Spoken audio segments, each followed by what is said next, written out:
नमस्कार, सत श्री अकाल, अस्सलाम वालेकुम। मैं हूं रविंदर सिंह और आप देख रहे हैं हमारा चैनल प्रॉपर्टी अपडेट्स। और आज हमारे साथ हैं नितिन तोमर जी। नमस्कार जी सर। नमस्कार सर। और नेस्टोरिया ग्रुप है यहाँ का बहुत बड़ा, अहमदाबाद का बड़ा बड़ा नाम हो गए हैं अब तो जी तोमर जी। जी तो पहले तो धन्यवाद, आपने हमें टाइम दिया। धन्यवाद आपका भी कई सर। दिनों से हमारी दिल में ये इच्छा थी कि आपसे गुफ्तगू की जाए, बातें की जाएं। जी तो जैसा हमें पता लगा कि आप भी हमारी तरह ही इस शहर में बाहर से आए थे, बिल्कुल बिल्कुल। तो आप मध्य प्रदेश से आए थे। जी जी, मैं मध्य प्रदेश ग्वालियर से बेसिकली कितने रहने साल वाला। हो गए सर आपको आए हुए यहाँ पे? मुझे लगभग 6 साल होने को जा रहे हैं यहाँ पर। 6 साल होने को आ रहे हाँ हैं। तो एक पूरे इंडिया में एक धारणा है, बाकी स्टेट्स के जो लोग हैं वो ये कहते हैं कि जी जो गुजराती हैं वो बहुत कहते हैं कि समझदार लोग होते हैं, जी बिजनेस माइंडेड होते हैं, जी, और जितनी समझ बिजनेस की इनको है शायद ही पूरी दुनिया में किसी को हो। इस बात में कोई दो राय नहीं है सर। तो आपका एक्सपीरियंस कहता है कि बिल्कुल सही बात है ये। बिल्कुल सही बात है सर। अच्छा। हाँ जी और दूसरा ये धारणा है कि जो गुजराती लोग हैं वो बहुत हम्बल होते हैं, जी पैसे होने के बावजूद भी वो थोड़ा शो ऑफ कम करते हैं, जैसे बाकी कम्युनिटीज में करते हैं। जैसे हाँ पंजाबी तो ज़्यादा ही कर देते हैं, जी जी जी। तो वो तो 10 रुपए हो तो हाँ 100 रुपए का खर्चा पहले प्लान कर लेते हैं। हाँ तो यहाँ आपको वो नहीं लगा? नहीं नहीं, यहाँ पे लोग बहुत डाउन टू अर्थ हैं। आपको लगेगा नहीं कि किसी के पास, मतलब आप पैसे के हिसाब से उनकी पर्सनालिटी को कंपैरिजन नहीं कर सकते। नहीं कर डाउन सकते, टू अर्थ रहते हैं। डाउन टू अर्थ है। हाँ। तो जब आप यहाँ आए थे तो रियल एस्टेट सोच के आए थे या यहाँ आके रियल एस्टेट में ऑप्शन बन गई? नहीं नहीं सर, मेरा एक्चुअल में बैकग्राउंड ही रियल एस्टेट का है। मैं 2010 से रियल एस्टेट में हूँ। इससे पहले मैं मध्य प्रदेश में काम कर रहा था। हम्म। तो यहाँ जो मैं आया स्पेसिफिक रियल एस्टेट के लिए आया। तो यहाँ स्पेसिफिक अहमदाबाद के लिए आए थे या धुलेरा के लिए आए थे? धुलेरा के लिए सर। धुलेरा के लिए। हाँ तो कितने स्पेशल। साल हो गए आपको धुलेरा के लिए यहाँ सेटल डाउन हुए हुए? मैं लगभग 2018 के एंड में आया था, दिसंबर में मैं यहाँ आया था। और मैंने यहाँ किसी लोकल के साथ में ही काम शुरू किया था, गुजरात के व्यक्ति के साथ ही। तो लगभग 6 साल मुझे होने को आ रहे हैं यहाँ पर। 6 साल हो गए। हाँ, कोविड से पहले आया था। तो इसमें आपने रिटेल भी बेचा, आपने बल्क डील भी की, बल्क जी लैंड भी बेची, डेवलपमेंट भी की। जी तो जी अब जी आपके पास फुल एक्सपोजर है जी जी जी। ना। आप कह सकते हैं कि अब यहाँ के आप जो टॉप शॉट जो एक्सपीरियंस्ड लोग हैं उनमें आपका नाम है। हाँ, ऐसा इतना तो नहीं है, लेकिन हाँ, आपके हाँ, अब दुआ से, ईश्वर के आशीर्वाद से ठीक ठाक है। चलिए, जी ये हम्बलनेस है जो आपके पास है। और ये जैसे लास्ट टाइम हम मिले तो एक जी वाइब्स आई थी कि हाँ कनेक्शन हो, बड़ा अच्छा लगेगा हमें जी जी अगर हम और कंटिन्यू करें। जी जी तो जैसे हम धर्म को मानते हैं, भगवान को मानते हैं, और हम जैसे अब मैं ये जो बात शुरू करूंगा कहीं और जाके निकलेगी। हम्म। तो शुरुआत ये होती है कि जब आप पैदा हुए थे तो आपके पास कोई ऑप्शन थी कि कहाँ पैदा होना है भैया? ऑप्शन अंबानी के घर करेंगे कि मध्य प्रदेश में होंगे कहीं? फिर तो ज्यादातर लोग सर ऐसा ही प्लान करते कि हम टाटा के यहाँ जाएं, बिरला के यहाँ जाएं। लेकिन कहीं ऑप्शन नहीं थी। जी जी तो जी जो हमारा बर्थ था ये प्लान्ड था पहले से ही कि हमें कहाँ पैदा होना है ना। जी और तुलसीदास जी की एक लाइनें हैं कुछ जो गुरु ग्रंथ साहब जी महाराज में जो गुरुद्वारा में होता है उसके अंदर दर्ज है।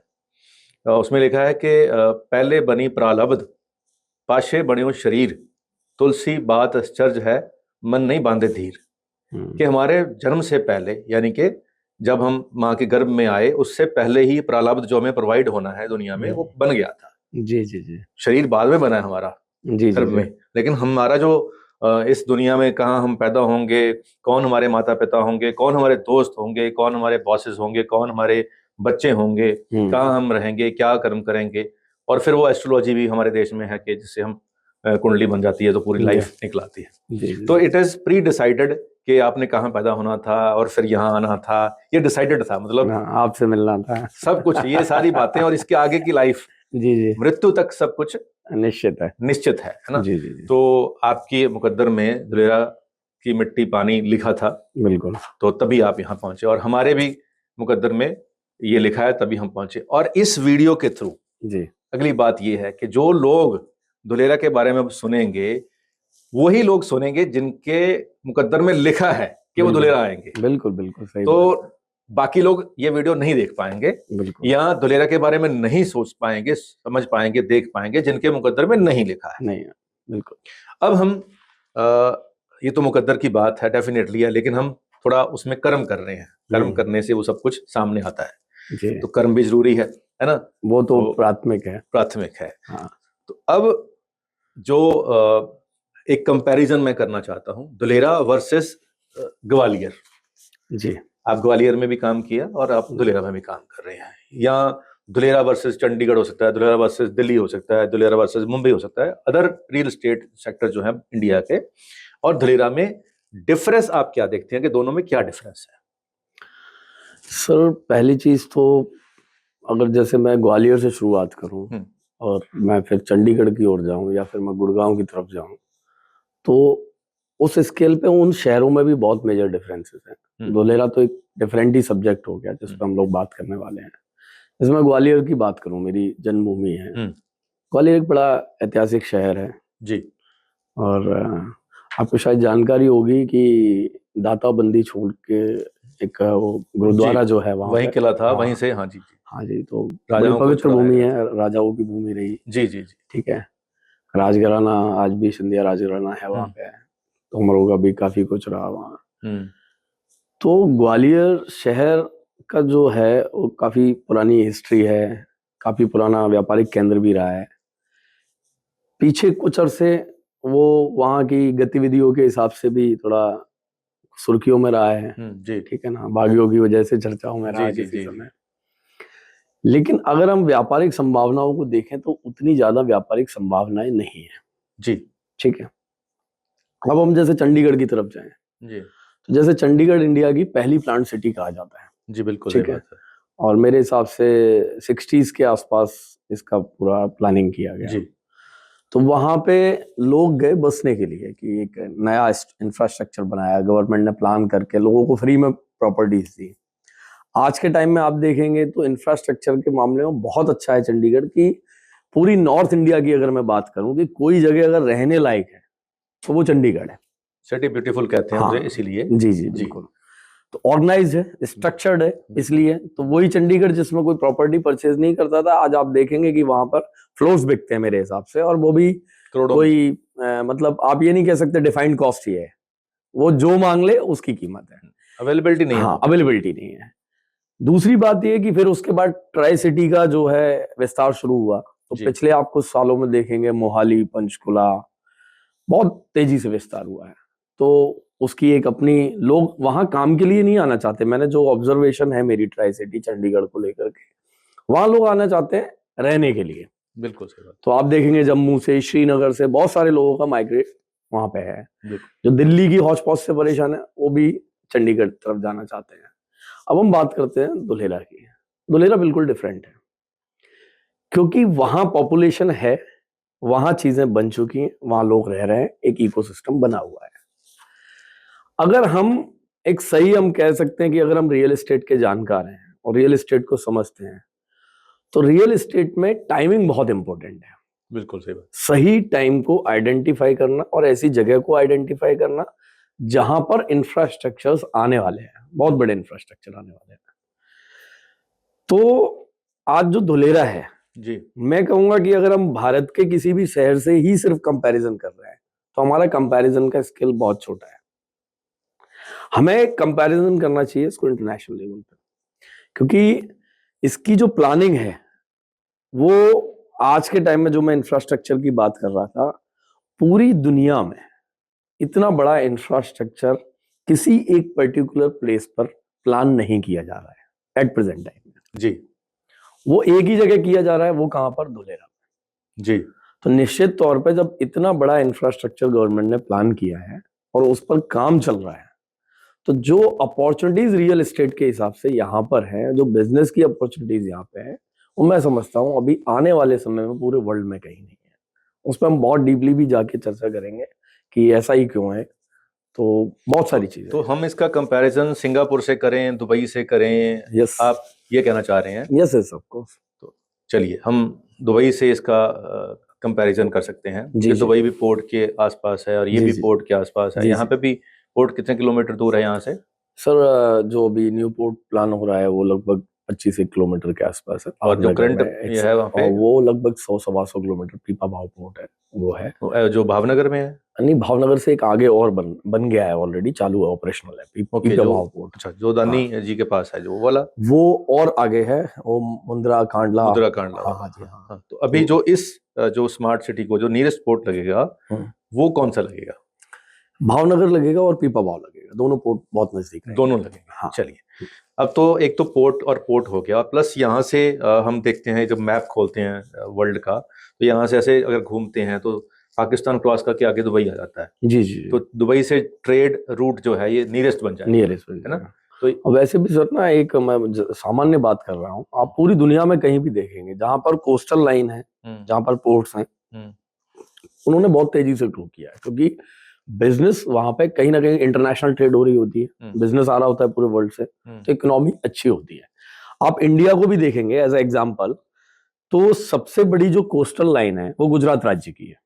और आपको पता है गुजरात पूरे बिजनेस में, आई थिंक पूरे इंडिया की जीडीपी में लगभग 18% कंट्रीब्यूशन है वो अकेले गुजरात स्टेट का है। बिल्कुल। तो उसमें एक बहुत बड़ा रीजन ये भी है कि गुजरात के पास लगभग 1600 किलोमीटर की कोस्टल लाइन है, और जिसपे मल्टीपल छोटे और बड़े मल्टीपल पोर्ट्स हैं, जिनसे बहुत सारा इंटरनेशनल व्यापार होता है।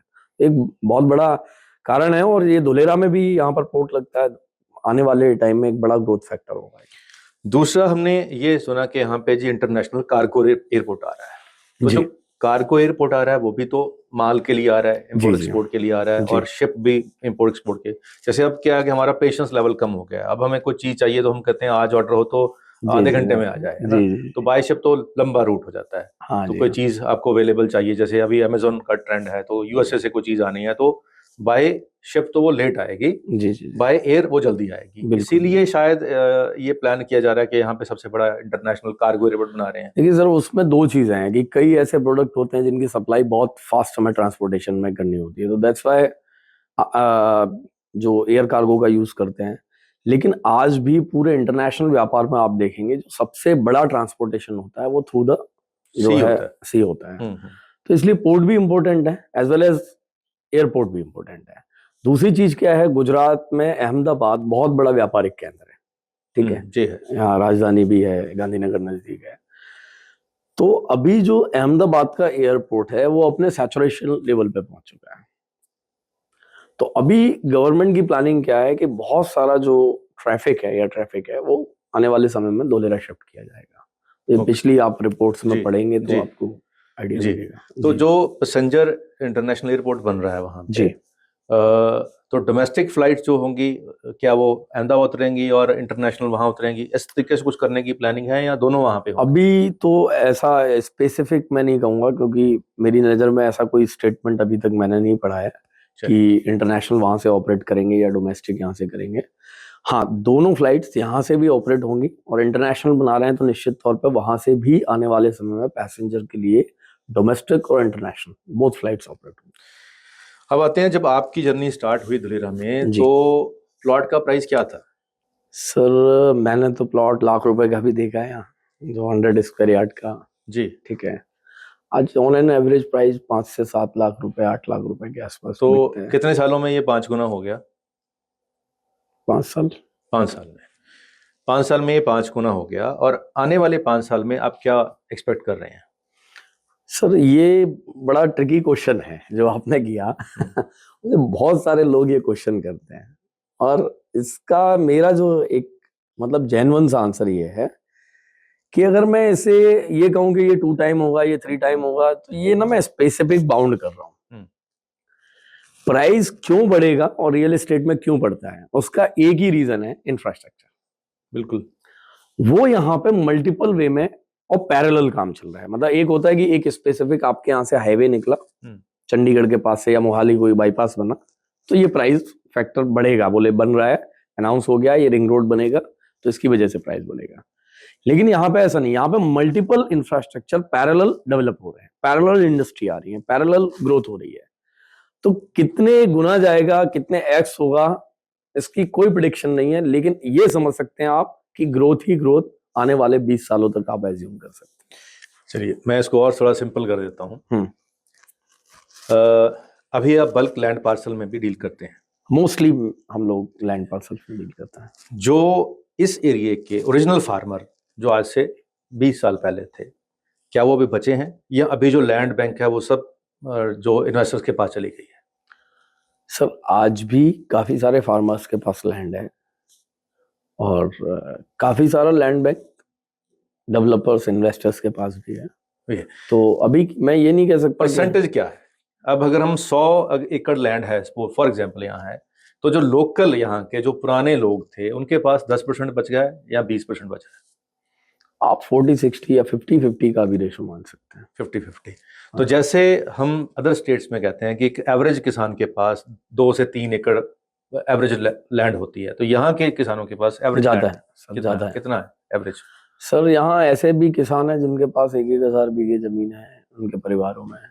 1000 बीघे? हाँ, लेकिन एवरेज भी सर मैं देखता हूँ यहाँ पे जमीनें ठीक ठाक हैं फार्मर्स के 10-15 बीघा है। क्योंकि एक्चुअल में क्या है, मोस्टली जमीनें यहाँ पे ग्रांटेड जमीनें हैं गवर्नमेंट के द्वारा। ग्रांटेड मींस सरकार ने किसी समय में उनको जीवन यापन के लिए दी जगह, तो बहुत सारी जमीन जो है यहाँ पर ग्रांटेड है। अच्छा। हाँ, जो इनके दादा परदादा को मिली थी। हाँ, तो वो क्या है, अब बंजर जमीन है तो उतना ज्यादा प्रोडक्शन नहीं होता, तो उसके हिसाब से क्या है, जमीन का टुकड़ा बड़ा ही गवर्नमेंट ने प्लॉट किया। अब एक फैक्टर आता है, अब दुनिया को पता लग गया कि धुलेरा में डेवलपमेंट हो रही है, तो डेफिनेटली किसान को भी पता लग गया। अब जैसे पंजाब में हम मोहाली की बात करते हैं, तो जो किसान थे, अब जिन्होंने आज से 10 साल पहले 1 एकड़ में जमीन बेची थी, आज वो 10 करोड़ में एकड़ बेच रहे हैं। जो पहले 1 करोड़ एकड़ का रेट था आज से 10 साल पहले, सेम किसान के पास अगर 10 एकड़ थी तो 1 एकड़ तो उसने 1 करोड़ में बेचा था। आज वो कह रहा है कि मैं 10 करोड़ का बेचूंगा, बिकॉज सब कुछ यहाँ डेवलपमेंट है और मेरी जमीन पे आपको जो डेवलपमेंट करनी है वो मेरी जमीन पे। तो अगर पंजाब का किसान और गुजरात का किसान तो उससे ज़्यादा डेवलप है, और यहाँ तो सब कुछ देख ही रहे हैं, टाटा शुरू हो गया है और आगे हैं, तो यहाँ जो मेरे को सुनने में आया है कि किसानों ने भी अपने प्राइस बढ़ा दिए हैं। हाँ, ऑफ कोर्स, जब मार्केट में एक ट्रेंड चलता है, प्राइसेस बढ़ते हैं, डिमांड बढ़ती है, सारा गेम डिमांड और सप्लाई का है।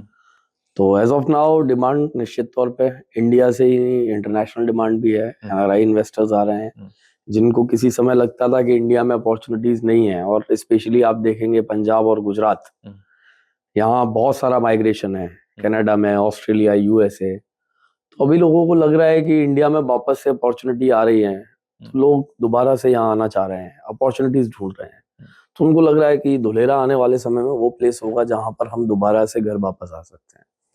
और कल शायद हम एक डिस्कशन में थे, मैं नाम नहीं ले रहा कि उस व्यक्ति का, बट एक डेजिग्नेटेड पर्सन थे, तो कल वो कह भी रहे थे कि टाटा की भी प्लानिंग ये है कि वो इंटरनेशनल जितने भी जो एक्सपीरियंस लोगों को सेमीकंडक्टर में लेकर के आ रहे हैं जी, तो वो उन लोगों को पहली प्रायोरिटी पे लेकर के आ रहे हैं जो इंडियंस हैं, 15 साल से 20 साल से सेमीकंडक्टर के लिए वो बाहर हैं, जो आईआईटी से गए हुए हैं या डिफरेंट इंडिया के टॉप इंस्टीट्यूट से गए हैं।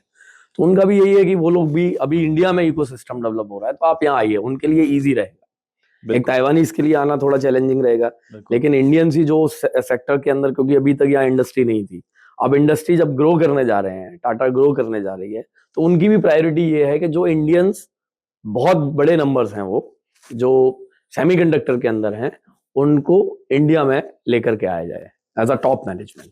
बिल्कुल सही बात है आपकी। पिछले साल मैं स्वीडन गया था, स्वीडन, नॉर्वे और ये सारी कंट्रीज में मैं गया था। तो स्वीडन में मैंने देखा कि बहुत सी मर्सिडीज हैं, जो मैन की बहुत बड़ी बसेज आती हैं, एसी बसेज, और भी बहुत सारे ब्रांड हैं जो स्वीडन के हैं जी।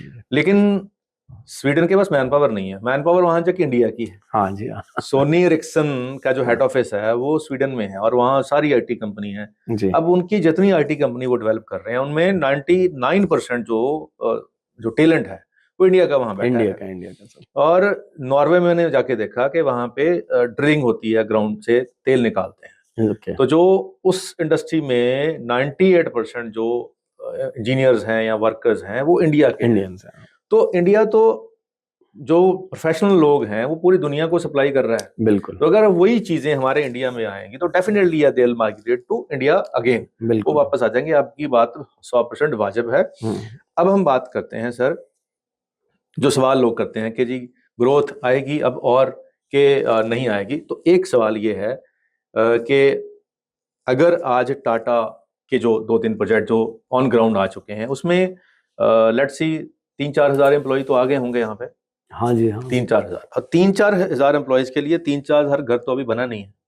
जी। जो हमने देखा है ग्राउंड के ऊपर, वो तो धांधुका में जाके रुक रहे हैं, कोई अहमदाबाद आके रुक रहा है, जो वहाँ पे दिल्ली कम्यूट करके आते हैं और फिर वहाँ पे काम करके वापस जाते हैं। तो जो डिमांड ऑलरेडी क्रिएट हो चुकी है उसकी सप्लाई के लिए अभी घर तो है नहीं। अभी जो घर बनाएगा आज, उसको बनाने में भी आई थिंक 8 महीने लग जाएंगे, 6-8 महीने। जी, जी, तो जी। 6-8 महीने में तो और भी एम्प्लॉय माइग्रेट हो जाएंगे यहाँ पे। जी, जी, जी। तो जो प्राइस बढ़ने में डिमांड एंड सप्लाई होती है, यहाँ डिमांड तो क्रिएट हो चुकी है, डिमांड बढ़ भी रही है, लेकिन सप्लाई रेजिडेंशियल प्रॉपर्टी में उतनी नहीं हो रही है, प्लॉटिंग में हो रही है। तो अब मेरा यह सवाल ये है कि डिमांड बढ़ रही है, सप्लाई है नहीं, सप्लाई आएगी आने वाले 6-8 महीने में। तब तक जो अभी तक इन्वेस्टमेंट हुई है, जैसे आपने लाख रुपए का प्लॉट भी दिया तो आज 5 लाख का हो गया, उस 5 लाख के ऊपर आज घर तो नहीं बन सकता कि बन सकता है? बन सकता है, बन सकता है। नहीं, वो प्लान पास में उसमें वो लोकेशन ऐसी है कि उस अब 5 लाख जहाँ 1 लाख का 5 लाख हो गया है, जो थोड़ा इंटीरियर में जो मैंने देखा है कि 50% स्टॉक ऐसा है जो थोड़ा इंटीरियर में है, जी, जहाँ अभी लिंक रोड जाती हैं या गांव क्रॉस करके जाने हैं, और एक मेन रोड के ऊपर कुछ प्रोजेक्ट है।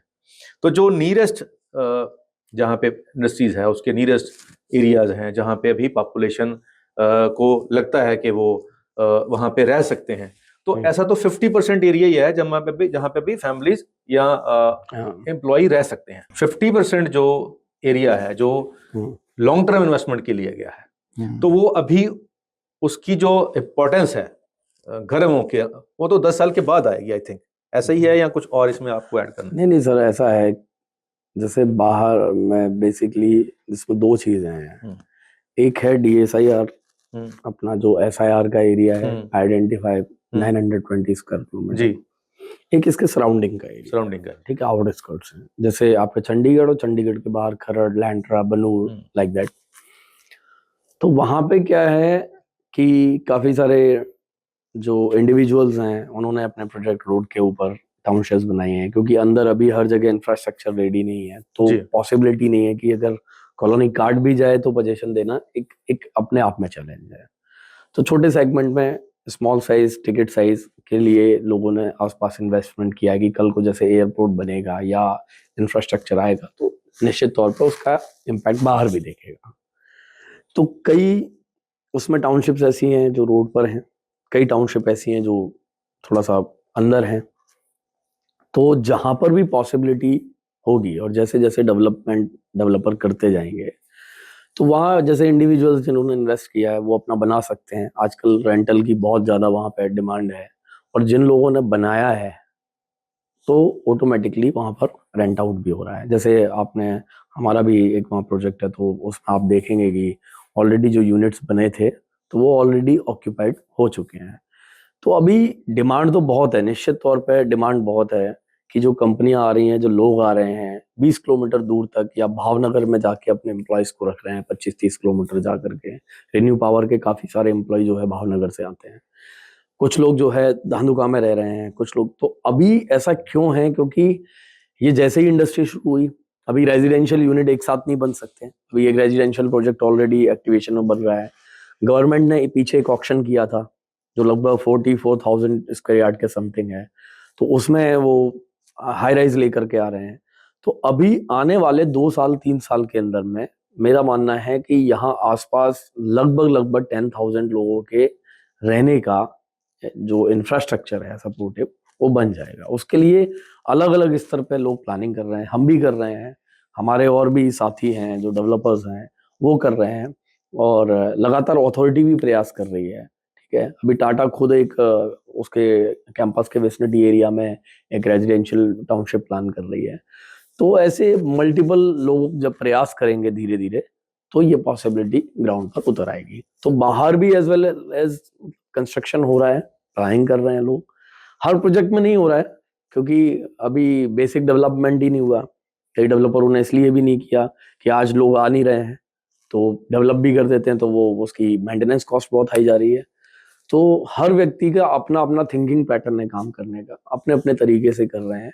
लेकिन हाँ, निश्चित तौर पे ये वो टाइम है जहां कंस्ट्रक्शन फेज की शुरुआत हो चुकी है, और जो इसको आइडेंटिफाई कर लेगा, जो इस पर काम शुरू कर देगा, उसको आने वाले समय में लाभ मिलेगा। चाहे वो आपके इन्वेस्टर्स हो या इंडिविजुअल्स हो, वो उनको फायदा मिलेगा। तो अब बात ये आती है कि जितने भी घर बनेंगे आने वाले 2 साल के अंदर सब किराए पे चढ़ जाएंगे, जी राइट? अब किराए पे चढ़ने के लिए यहाँ पे जो एवरेज एक रूम का रेंट क्या आ रहा है? सर अभी अगर मैं बात करूं, गांव में बात करूं, 2 BHK का लगभग 10-15 हजार रुपए तक, 20 हजार तक भी। हमने कल एक बंदे से पूछा कि धुलेरा गांव में अगर जो गांव है वहां पे अगर रेंट पे एक कमरा चाहिए, तो उसने कहा सर ऐसे नहीं है, हमारे तो जो पुराने घर हैं वो 3 कमरे का पुराना घर जो है खंडर टाइप, वो 45,000 रुपए में किराए पे चढ़ा हुआ है। हाँ, बिल्कुल चढ़ाया तो हुआ है। 15,000 रुपए रूम का रेंट तो गांव के कमरों का आ रहा है, जो कि अभी 20 साल पुराना घर है, बिल्कुल। तो वो भी फुल ऑक्यूपाई हो गया है, वहां पे भी नहीं मिल रहा। नहीं है, जगह नहीं है। तो अब जो मान लीजिए एक बंदा प्लॉट लेता है 100 गज का, तो 170 गज अगर वो लैंड की रजिस्ट्री कराएगा तो उसको मिलेगा 100 गज के आसपास लोडिंग काटने के बाद। अगर 100 गज का बंदा प्लॉट लेगा तो उसके ऊपर कंस्ट्रक्शन कितने % कर सकेगा? 80% करेगा, 90% करेगा, कितने फ्लोर जा सकेगा? सर सेटबैक्स छोड़ने होते हैं, G+2 तक आप कंस्ट्रक्शन कर सकते हैं। 1.2 की FAR मिल रही है। 1.2 की FAR को मैं एक सिंपल तरीके से समझ रहा था कि मान लीजिए 100 गज का प्लॉट है, तो 1.2 करेंगे तो 120 बन गया। हाँ। तो मैंने 120 गज कवर करना है 2.5 स्टोरी में या 2 स्टोरी में। आप G+2 में कवर कर सकते हैं। अगर आप G+1 में भी करना चाहते हैं, इट्स ओके। G+1 में अगर मैं उसको करना चाहता हूं तो मेरे पास 120 गज यानी 100 गज के प्लॉट का 1.25 बना, 120 बना 120। 120 को मैं डिवाइडेड बाय 2 करूंगा तो 60 रह गया। तो मेरे को ग्राउंड फ्लोर पे 60 गज कवर करना है और 60 गज ऊपर करना है। हाँ जी, हाँ। तो 100 गज के प्लॉट के ऊपर मेरे को जो कवरेज मिलेगी वो 60 गज की मिलेगी। तो 60 गज में तो डेफिनेटली 1 BHK बनेगा, बिल्कुल बिल्कुल। 2 तो नहीं बन पाएंगे। नहीं, जैसे अभी कुछ लोगों ने इधर आसपास डेवलपमेंट भी की है, तो आप देखेंगे उन्होंने नीचे क्या किया है, ओनली किचन दिया है, हॉल दिया है, ऊपर 2 बेडरूम निकाले हैं, तो बेसिकली 2 BHK बना दिया है इस तरीके से। अच्छा, हाँ। तो बनेंगे तो 2 ही कमरे। हाँ जी, हाँ। तो एवरेज एक कमरे का जिन्होंने AC लगाया हुआ है, मैंने कुछ जगह देखी कल, जो कि 16,000 रुपया चार्ज कर रहे हैं एक कमरे का। हाँ जी, हाँ। तो 32,000 रुपया रेंट आ रहा है। जी बिल्कुल। और एवरेज अगर हम अब जो अच्छी लोकेशन है उसके ऊपर आप क्या प्राइस, मतलब सिंपल आप क्या? सर अभी तो यूनिट होना चाहिए और रहने की व्यवस्था होनी चाहिए, सब सभी रेंट पे जा रहा है। जो रनिंग, जो जहाँ पे रनिंग हाईवे है या रनिंग चीजें हैं, जहाँ पे हम एक अच्छी लोकेशन की बात करें, जहाँ पे फीचर भी हो, क्लब हाउस भी हो, कुछ चीजें और भी हो, कुछ अम्यूजमेंट के लिए, क्योंकि एम्प्लॉई रहेगा तो थोड़ा बहुत उसको और चीजें भी चाहिए होंगी। नो डाउट अभी वो बैचलर ही आ रहे हैं, सिंगल ही आ रहे हैं, फैमिली नहीं आ रही किसी की, लेकिन फिर भी थोड़ा एक इंफ्रा बना होगा तो ज्यादा बढ़िया होता है। चलिए, अगर हम एक अच्छे ब्रांड, किसी भी अच्छे ब्रांड की बात करें, तो एवरेज जो मेरे को लगा वो 8,000 रुपए स्क्वायर फीट के यार्ड के आसपास का प्राइस चल रहा है एवरेज। कहीं 9 भी चल रहा है, कहीं 7 भी चल रहा है, तो हम एवरेज पकड़ते हैं 8,000, है ना? हाँ जी। 8,000 को अगर हम 170 से मल्टीप्लाई करते हैं तो तकरीबन कोई 15 लाख के आसपास एक प्लॉट मिलता है। जी जी जी। अब 15 लाख का प्लॉट हुआ, और कंस्ट्रक्शन के ऊपर अगर हम 2 फ्लोर कवर करते हैं 60 गज के हिसाब से, और 7-8-10 लाख रुपए मैक्स टू मैक्स। कितना यहाँ पे मैंने पूछा था कि कहते हैं कि 2000 में लॉक एंड की के साथ स्क्वायर फीट में मिल जाता है। हाँ, कि आपको सब कुछ लगा के 2000 स्क्वायर फीट में तैयार मिल जाता है। तो अगर हम मोटा मोटी ये समझें कि 15 लाख का हमारा प्लॉट था, जो कि एक्चुअल में 170 था, मिला 100 गज, लेकिन कवर किया 60 गज और 60 गज, तो 15 लाख का था। 15 लाख का अगर हम करें 6 दूनी 12 और 12 को करें 24 लाख के आसपास कंस्ट्रक्शन कॉस्ट आ गई। तो 15 और 25 लगभग 40 लाख, 40 हो गया। 40 लाख लगाकर 32,000 रुपया रेंट यहाँ पे आ रहा है। हाँ। तो ये ROI है। जो लोग कैलकुलेशन समझना चाहते हैं उनको ये सिंपल भाषा में समझा देते हैं कि भैया अगर आपको एवरेज 170-60 गज का प्लॉट लोगे, लोकेशन ठीक रहेगी, एवरेज यही प्राइस रहेगा, और इतना आपको लगा के। आज मेरे को ये लगता है कि अगर कोई बंदा यहाँ पे आए, इन्वेस्ट करे, तो उसको वो लोकेशन चूज करनी चाहिए जहां वो खुद कंस्ट्रक्शन अभी करके उसको रेंट आउट चढ़ा दे। बिल्कुल बिल्कुल। कुछ नेगेटिव न्यूज है धुलेरा के बारे में, है ना, वो हम जरूर डिस्कस करेंगे, क्योंकि उसके बिना फिर बात बनेगी, ये डिस्कशन अधूरा है जी। पहली नेगेटिव न्यूज यहाँ पे ये है कि कुछ लोगों ने फ़ोन भी किया मेरे को कि सर यहाँ पे जो ग्राउंड वाटर है वो बहुत ऊपर है, यानी क्योंकि किसी समय में ये समुद्र का पार्ट हुआ करता था, आज से कुछ 600-700 साल पहले धीरे धीरे मिट्टी लगी और ये अब लैंड बन गया। तो यहाँ पे ग्राउंड जो है, पानी है सरफेस, वो कितने फीट पे है? लगभग 10-12 फीट के आसपास में यहाँ पानी शुरू हो जाता है। तब नीचे जैसे आपने गड्ढा खोदा है तो धीरे धीरे उसमें आप रात भर छोड़ेंगे तो थोड़ा थोड़ा पानी उसमें इकट्ठा हो जाएगा। हाँ जी। तो क्वेश्चन का सवाल बहुत अच्छा आपने जवाब दिया कि यहाँ पे 10-12 फीट पे नीचे पानी है। और दूसरा है कि जब यहाँ रेन होती है तो पानी यहाँ भर जाता है, ये पूरे का पूरा इलाका पानी से भर जाता है। यहाँ पे 3-4 फीट पानी होता है पूरे, और उसको फिर निकलने में टाइम लगता है। तो क्या ये सच है? सर 3-4 फीट पानी तो नहीं होता है। बेसिकली क्या है, पानी अपने एक फ्लो में निकल जाता है। अब होता क्या है, आप बारिश में आइएगा तो देखिएगा, ये बहुत सारा लोगों ने इस तरीके का क्वेश्चन किया है पहले भी। पानी 3-4 फीट नहीं होता, पानी आता है एक्चुअल में। ये आप पूरा ना, आप जो इसका भौगोलिक स्थिति देखेंगे तो ये थोड़ा टिल्टेड एरिया, मतलब ये पूरा खाड़ी की तरफ स्लोप है बिल्कुल। तो ऊपर से भी जो पानी आता है ना वो धुलेरा की तरफ आता है और यहाँ से क्रॉस होके फिर जाता है, समुद्र में जाता है। तो ये आया तो वो पानी आगे निकल जाता है, ऐसा नहीं कि रुकता है। लेकिन आपने देखा है खेत के पास ना एक बाउंड्री सी होती है, खेत की जो खुद की डिमार्केशन होती है, तो वो लगभग 1 फीट के आसपास उसका रहता ही है, ऊंचाई रहती है। तो जो फ्लो का तो पानी निकल जाता है, लेकिन जो 1 फीट तक का है वो पानी स्टिल वहां पे भरा रहता है। अब क्या है, जनरल जैसे आप पंजाब की मिट्टी देखेंगे या मध्य प्रदेश की देखेंगे तो पानी जल्दी एब्जॉर्ब कर लेती है जी, ठीक है।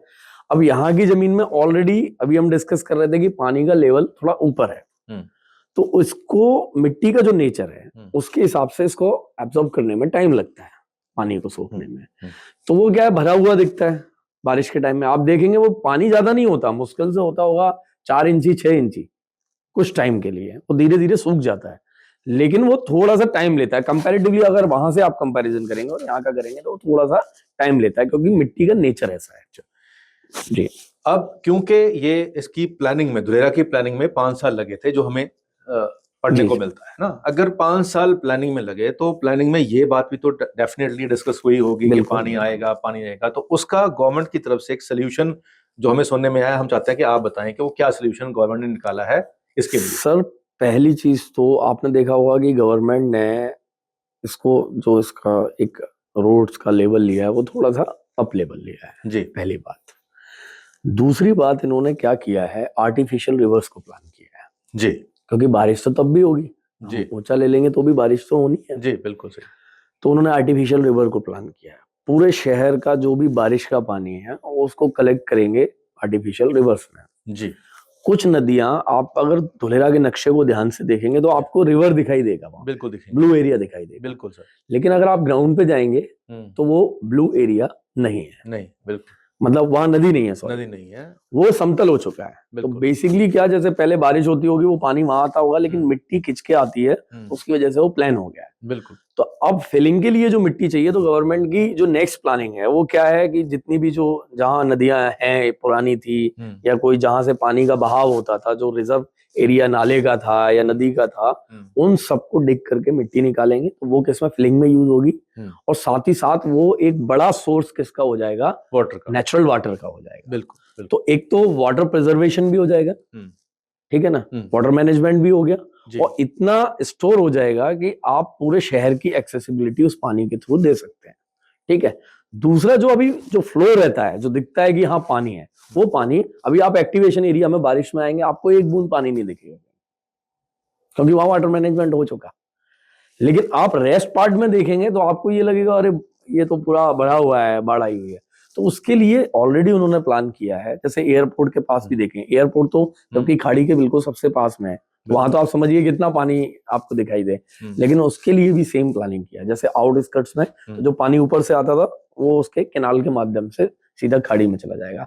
तो वाटर मैनेजमेंट का जो प्लान किया है, आप समझ सकते हैं इंटरनेशनल प्लेयर्स ने प्लानिंग की है, तो A to Z एक एक चीज को ध्यान में रख करके। बात तो सही है, लेकिन जो लोग हमारे इंडिया में है, जो सोचते हैं कि यार यहाँ तो ये हो जाएगा, ये तो नेगेटिव बात है, तो उनको ये नहीं पता कि भैया इस पे बहुत टाइम लगा है मैनेजमेंट हाँ, किया, और सरकार को भी ये बातें पता है। जी ये नहीं जी कि हम कहीं देश के किसी और कोने में बैठ के कहते हैं, कमेंट डाल देते हैं फटाफट, सॉरी यहाँ तो ये होता है जी। तो भाई जी वो पहले से प्लानिंग हो बिल्कुल रखी है, बिल्कुल और उसके लिए बहुत अच्छी हाँ, प्लानिंग है। और हाँ, ये ऑलरेडी ये जो हाँ, बात है, ये ऑलरेडी साबरमती रिवर जो है, इसमें भी पानी बरसात का पीछे से डैम से खोल के है, ये आर्टिफिशियल रिवर ये कौन सा जी फ्लो कर रही है। तो जो नहीं गुजरात, जो देखेंगे, अहमदाबाद के आसपास जो रिवर फ्रंट है, जो साबरमती नदी है, इसमें भी तो रोका हुआ है ना पानी। रोका हुआ है, ये बारिश का पानी तो स्टोर किया हुआ है, तो उससे बिल्कुल सारा अहमदाबाद चल रहा है। पूरा तो ये अहमदाबाद टेस्टेड फार्मूला है। टेस्टेड। तो जो हमने ग्राउंड पे भी देखा जाके, तो ऐसी कोई दिक्कत वाली बात नहीं है, आप हाँ, निश्चिंत रहें। और आप अभी भी देखेंगे कि आज के टाइम में आप कई जगह देखेंगे नदियां सूख सूख जाती हैं, बारिश में बहुत फ्लो होता है, बाढ़ आ रही होती है, और आप देखेंगे एक स्थिति ऐसी आती है कि वो नदियां सूखी पड़ी होती हैं, लेकिन आप धुलेरा में जाएंगे तो आप देखेंगे अभी भी पानी है। बिल्कुल है। हाँ, आसपास नहीं है पानी कहीं पर भी, लेकिन वो नदी में वो जो रिजर्व किया हुआ है वो पानी है। तो एक इंग्लिश की कहावत है, ब्लेसिंग इन डिस्गाइज, यानी कि जो श्राप था वो वरदान बन गया। तो यहाँ जो श्राप कह सकते हैं कि जो ग्राउंड वाटर ऊपर था, वो यहाँ के लिए वरदान है, क्योंकि अगर हम यहाँ पे पानी रखेंगे तो पानी नीचे तो जाएगा नहीं, नीचे तो पहले से पानी है।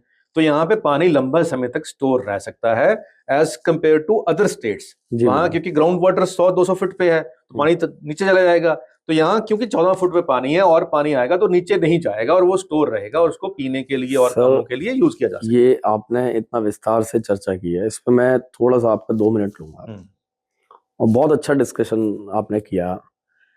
अभी आप पूरी इंटरनेशनल रिसर्च पढ़ेंगे, उन रिसर्च में ये दावा किया जा रहा है कि आने वाले 20 से 30 साल 2040-50 तक 70% जो जमीन का पानी है वो खत्म हो जाएगा। 70% बिल्कुल हो जाएगा। तो इंडिया में ऐसे हालात शुरू हो चुके हैं। आप बेंगलुरु देखेंगे, ड्राई जोन हो गया। बिल्कुल अभी पीछे इंदौर में एक बड़ी मुहिम चली थी इसके लिए, पानी के कंजर्वेशन के लिए।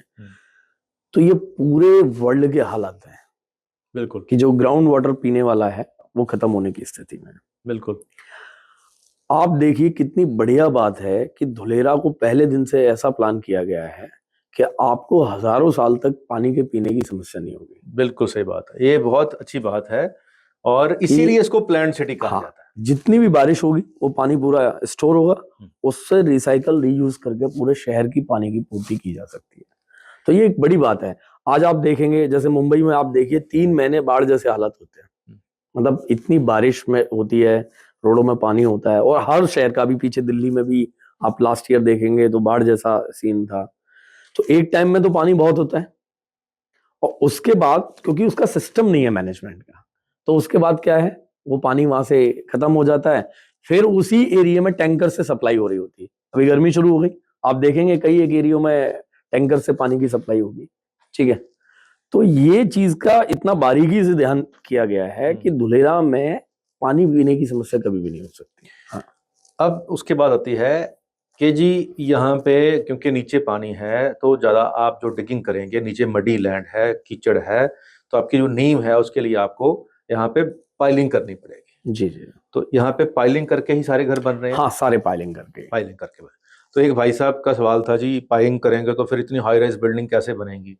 तो मैंने कहा भाई दुबई में भी पाइलिंग करके उन्होंने इतनी लंबी बढ़िया, सबसे बुर्ज खलीफा वहीं बना हुआ है, उससे भी बड़ी अपनी खुद बिल्डिंग बना रहे हैं। चलिए आज के लिए इतना ही, मिलते हैं अगली बार फिर से किसी और हस्ती के साथ। धन्यवाद। धन्यवाद सर।